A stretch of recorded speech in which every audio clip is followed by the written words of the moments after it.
ನಮಸ್ಕಾರ ಎಲ್ಲರಿಗೂ, ನಂದು ಇನ್ನೊಂದು ವ್ಲಾಗಿಗೆ ಸ್ವಾಗತ. ಸೊ ಗೈಸ್, ಅವಾಗಲೇ ಎದ್ದು ನಾವು ಅಪ್ಪ ಡ್ರಾಪ್ ಮಾಡಿ ಬಂದೆ. ಆವಾಗಲೇ ಸ್ನಾನಕ್ಕಿಂತ ಮುಂಚೆ. ಇವಾಗ ಸ್ನಾನ ಎಲ್ಲ ಆಯಿತು, ರೆಡಿ ಆದೆ. ಇವಾಗ ಹೋಗಿ ತಿಂಡಿ ಮಾಡಬೇಕು ಫಸ್ಟು. ಆ್ಯಕ್ಚುಲಿ ನಿನ್ನೆ ಫುಲ್ಲು ಜ್ವರ ಇತ್ತು, ನಿನ್ನೆ ಕಾಲೇಜ್ಗೆ ಹೋಗಿರಲಿಲ್ಲ, ಅದಕ್ಕೆ ವ್ಲಾಗು ಮಾಡಲಿಲ್ಲ. ಬೆಳಿಗ್ಗೆ ಎದ್ದು ಟ್ಯಾಬ್ಲೆಟ್ ತೊಗೊಂಡು ತಿಂಡಿ ಮಾಡಿ ಮಲ್ಕೊಂಡು, ಮತ್ತೆ ಮಧ್ಯಾಹ್ನ ಎದ್ದು ಮತ್ತೆ ಊಟ ಮಾಡಿ ಮತ್ತೆ ಟ್ಯಾಬ್ಲೆಟ್ ತೊಗೊಂಡು ಮಲ್ಕೊಂಡೆ. ಅದಾದಮೇಲೆ ಸಂಜೆನೇ ಎದ್ದಿದ್ದು. ಆಮೇಲೆ ಇವತ್ತು ಒಂಚೂರು ಪರವಾಗಿಲ್ಲ, ಕಾಲೇಜ್ಗೆ ಹೋಗೋ ಥರ ಇದೆ.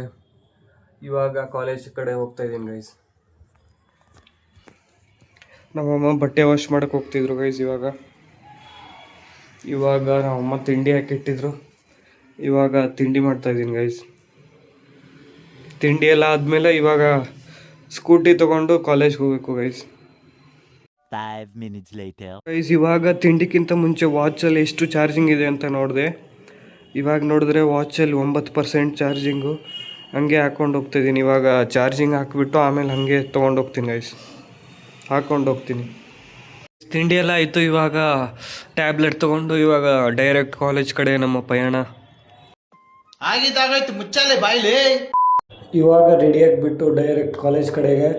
ಇಲ್ಲಿ ಸ್ಟಾಲ್ಸ್ ಎಲ್ಲ ನೋಡ್ಬೋದು ನೀವು. ಇದು ರಾತ್ರಿ ಎಲ್ಲ ಫುಲ್ಲು ರಶ್ ಆಗಿರುತ್ತಿಲ್ಲೆಲ್ಲ. 3 hours later. ಇವಾಗ ಬ್ರೇಕ್ ಇತ್ತು ಗೈಸ್, ಅದಕ್ಕೆ ಹೊರಗಡೆ ಗ್ರೌಂಡ್ ಹತ್ರ ಬಂದಿದ್ವಿ. ಎಲ್ಲರೂ ಕ್ಲಾಸಲ್ಲಿ ಯಾರೂ ಇರಲಿಲ್ಲ, ಅದಕ್ಕೆ ನಾವು ಒಂಚೂರು ಗ್ರೌಂಡಲ್ಲಿ ಕುತ್ಕೊಳ್ಳೋಣ ಅಂತ ಬಂದಿದ್ವಿ. ಇವಾಗ 1 hour later. ಕಾಲೇಜೆಲ್ಲ ಆಯಿತು. ಹಂಗೆ ನಮ್ಮ ಅಣ್ಣವ್ರ ಕೌಶಲ್ ಅಣ್ಣ ಬಂದ. ಇವಾಗ ಇವನು ಇದೇ ಕಾಲೇಜು. ಸೊ ಗೈಸ್, ಇವಾಗ ಕ್ಲಾಸ್ ಎಲ್ಲ ಮುಗೀತು. ಇವ್ರು ಫುಟ್ಬಾಲ್ ಆಡ್ತಿದ್ರು. ಅವನಾದರೆ ಅವಾಗಿನ ಒಂದು ಗೋಲ್ ತಡೀತಿಲ್ಲ ಅವ್ನ ಕೌಶಲ್ಲು.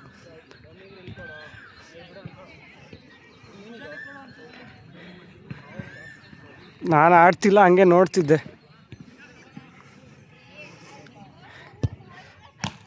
ಬಿಡೋ, ತಡೆದಿದೆಯಲ್ಲೇ ಕೌಶಲ್.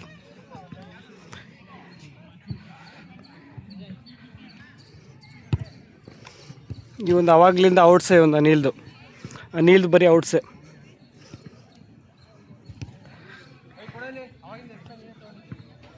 ಇವಾಗ ಜೀವನ್ ಅವರು ಹೊಡಿತಿದ್ದಾರೆ ಗೋಲ್ನ. ಹೋಗುತ್ತಾ ಇಲ್ವೋ ಗೊತ್ತಿಲ್ಲ. ಮಸ್ತು ಕೈ ಹೋಯ್ತು ಕೌಶಲ್ದು. ಇವಾಗ ಆ್ಯಂಬುಲೆನ್ಸ್ನ ಕರೆಸ್ತಿದ್ವಿ.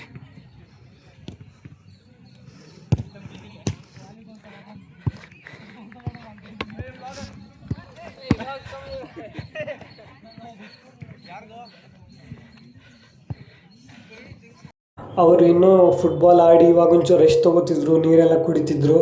ನಾನಿವಾಗ ನಮ್ಮಮ್ಮ ಅದೇನೋ ಸೂಪರ್ ಮಾರ್ಕೆಟ್ಗೆ ಹೋಗ್ಬೇಕಂತ ಅಲ್ಲಿ ಹೋಗ್ತಾಯಿದ್ದೀನಿ ಗೈಸ್. ನಮ್ಮಮ್ಮ ಅದು ಗೋಧಿ ಹಿಟ್ಟು ತೊಗೊಂಡು ಬರ್ಬೇಕಂದ್ರು. ಹಾಕೋತಿದ್ದೆ, ಫುಲ್ ಪ್ಯಾಂಟ್ ಮೇಲೆಲ್ಲ ಹೋಗೈತೆ. ಫುಲ್ ಡಿಸೈನ್ ಆಯಿತು guys. Later that same evening. So guys, ಸಂಜೆ ಆಯಿತು. ಹಂಗೆ ಕಾಫಿ ಕುಡಿದು ಹಂಗೆ ಹೊರಗಡೆ ನೋಡ್ತಿದ್ದೆ. ಇವಾಗೆಲ್ಲ ಸ್ಟಾಲ್ಸ್ ಎಲ್ಲ ಓಪನ್ ಆಯಿತು. ಹಂಗೆ ಜನ ಬರೋಕ್ಕೆ ಸ್ಟಾರ್ಟ್ ಆದರು. ಇವಾಗ ನಮ್ಮಪ್ಪ ಫೋನ್ ಮಾಡಿದ್ರು, ಅವ್ರನ್ನ ಕರ್ಕೊಂಡು ಬಂದು ಹಂಗೆ ಇವತ್ತು ಮಂಗಳವಾರ ದೇವಸ್ಥಾನಕ್ಕೆ ಹೋಗಬೇಕು ನಮ್ಮ ಬಾಸ್ನ ಮೀಟ್ ಆಗೋಕ್ಕೆ. ಸೊ ಗೈಸ್, ನಮ್ಮ ಅಪ್ಪನ ಕರ್ಕೊಂಡು ಹೋಗೋಕ್ಕಿಂತ ಮುಂಚೆ ದೇವಸ್ಥಾನಕ್ಕೆ ಹೋಗ್ತಾಯಿದ್ದೀನಿ, ಹಂಗೆ ನಮ್ಮ ಬಾಸ್ನ ಮೀಟ್ ಆಗೋಕ್ಕೆ ಅಂತ. ಗೈಸ್, ಟೈಮ್ ಬಂದು 8 ಗಂಟೆ. ಇನ್ನೂ ಜನ ಹೋಗ್ತಾನೆ ಇದ್ದಾರೆ, ತೊಗೋತಾನೆ ಇದ್ದಾರೆ. ನಾನು ಹಂಗೆ ನೋಡ್ಕೊಂಡು ನಿಂತಿದ್ದೆ, ಯಾರ್ಯಾರು ಬರ್ತಾರೆ ಯಾರ್ಯಾರು ಹೋಗ್ತಾರೆ ಅಂತ. ಆವಾಗಲೇ ಸಂಜೆ ಒಂಚೂರು ಜಾಸ್ತಿ ಇತ್ತು ಕ್ರೌಡು. ಇವಾಗ ಕಡಿಮೆ ಆಯಿತು ಚೂರು. ವಾಯ್ಸ್ ಯಾವಾಗ ಇನ್ನೂ ನೆಟ್ಗಾಗುತ್ತೋ ನಂದು ಅಂತ ಇದ್ದೀನಿ ನಾನು. ಇನ್ನು ಎಷ್ಟು ಜನ ಅದರಲ್ಲಿ. ಆವಾಗಲೇ ಯಾರೋ ತಾರ್ ತಂದಿದ್ದಾರೆ. ಇದರಲ್ಲಿ ತಾರ್ ತಂದುಬಿಟ್ಟು ಫುಲ್ಲು ಹಾರ್ನ್ ಆಗ್ತಿದ್ದ ಅವನು, ಯಾರೋ ಗೊತ್ತಿಲ್ಲ. ಹಂಗೆ ನೋಡ್ತಿದ್ದೆ, ನಮಗೊಂದು ಪಿಕಾಚು ಕಾಣಿಸ್ತು ಅಲ್ಲಿ. ನಂಗೆ ಪೋಕೆಮಾನ್ ಅಂದರೆ ತುಂಬ ಇಷ್ಟ. ಹಂಗೆ ಪಿಕಾಚು ತೊಗೋಬೇಕಂತ ಆಸೆ ಆಯಿತು. ಅದು ನೋಡೋಕ್ಕೂ ಚೆನ್ನಾಗಿಲ್ಲ. ಅಲ್ಲಿ ಸೈಡಲ್ಲಿ ಇದೆ ನೋಡಿ ಗೈಸ್, ಯೆಲ್ಲೋ ಕಲರ್ದು.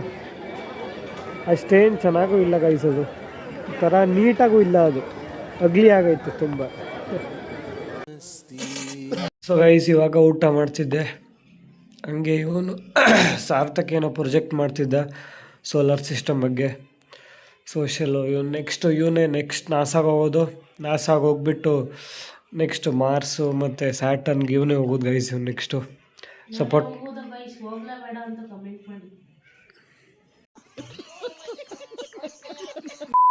ಸೊ ಗೈಸ್ ಈ ವ್ಲಾಗ್ನ ಇಲ್ಲಿ ಎಂಡ್ ಮಾಡ್ತೀನಿ. ಈ ವ್ಲಾಗ್ ಇಷ್ಟ ಆಗಿರೋ ಲೈಕ್ ಮಾಡಿ, ಶೇರ್ ಮಾಡಿ, ಯಾವ ಕಮೆಂಟ್ ಮಾಡಿ ಅಂತ ಹೇಳ್ತಾ ಮತ್ತೆ ನಾಳೆ ಇನ್ನೊಂದು ವ್ಲಾಗಲ್ಲಿ ಸಿಗ್ತೀನಿ. ಅಲ್ಲಿವರೆಗೂ ಗುಡ್ ಬಾಯ್.